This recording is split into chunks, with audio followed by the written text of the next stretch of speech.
Sir குழந்தைங்க 3 சிஸ்டரிங்க தான் sir. சரி. அதுக்கப்புறம் அப்பண்டிஸ் ஒரு ஆபரேஷன் பண்ணியிருந்தேன் சார். அதனால இப்ப ரொம்ப அந்த இடுப்பு வந்து ரொம்ப இடுப்பு வலி, ரொம்ப இடுப்பு ரொம்ப வலிக்குது சார். நமக்கு மூளை வந்து தலையில மட்டும் கிடையாது. சித்தாவுல என்ன சொல்லப்பட்டிருக்கு அப்படின்னா, அந்த முதுகு தண்டுவிட நரம்பையும் தண்டுவிட மூலனி தான் சொல்லப்பட்டிருக்கு. ஏன்னா எனக்கு காலில் ஒரு பூச்சி கடிச்சிட்டு நான் உடனே இன்னொரு காலை வச்சு அந்த பூச்சை நசுக்கி கொண்டுறேன். இது வந்து எனக்கு மூளை சொல்லி வர்றது இல்லை, இடுப்புல சொல்லி வருது. அந்த ஆர்டர் பதியப்பட்டிருக்கு. அப்ப மூளை முதுகு தண்டுவிட பகுதியில இருந்து நமக்கு ஆர்டர் போடுது. நான் வந்து யோசிச்சு மூளைக்கு சொல்லி இதை என்ன செய்யலாம்னு கேட்டு நான் செய்யல. அந்த பூச்சி கடிச்ச உடனே இன்னொரு காலை வச்சு அழுத்தி கொண்டிருந்தோம். அப்ப அந்த ஆர்டர் எங்க இருந்து வந்துச்சுன்னா இடுப்புல இருந்து வந்துச்சு. அப்போ நமக்கு சித்தாவுல சொல்லப்பட்டிருக்கிறது தான் உண்மையோ.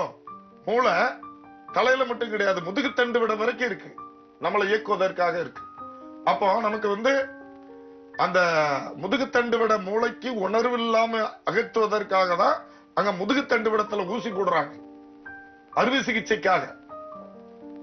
எந்த இடத்துல அந்த முதுகு தண்டு விட பகுதியில ஊசி போடுறாங்களோ அதுக்கு கீழே உணர்வு இல்லாம போறதுக்கு தான். அப்போ 3 ட்ரிப் போட்டிருக்காங்க, 4 அறுவை சிகிச்சை பண்ணிருக்கீங்க. அப்போ உங்களுக்கு L1 ஜாயிண்ட்லயா போடுறாங்க வச்சுக்கிடுங்களேன். ஒரே இடத்துல 3 ட்ரிப் அந்த ஊசியை போட்டா அது என்ன பாதிப்படையும் அப்படிங்கறத நீங்களே யோசித்து பார்க்கலாம். அந்த ஊசி போடும்போது பார்த்திருக்கீங்களா?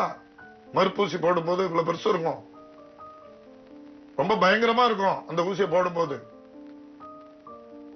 அதாவது ஒரு சாதாரண ஜவ்வு அந்த தண்டுவிட நரம்புல தட்டுனா கூட வலி இருக்கும். அது லேசா கைப்பட்டா கூட வலி இருக்கும்.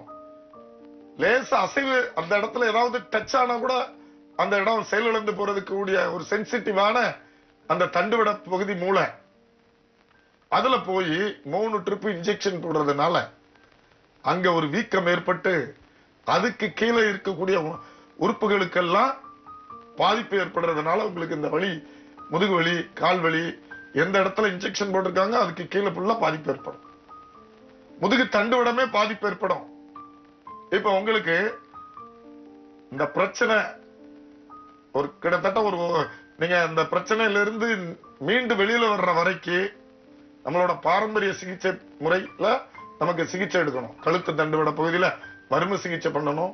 அந்த எந்த இடத்துல வந்து நமக்கு ஊசி திருப்பி 3 ட்ரிப் குத்துனாங்களோ அந்த இடத்துல வஸ்தி கொடுத்து உத்தலங்கள் கொடுத்து நீங்க வந்து நேர்ல வாங்க, அதுக்கு வந்து சிகிச்சை கொடுத்து இதை நிரந்தரமா குணப்படுத்திடலாம். வந்து பாருங்க.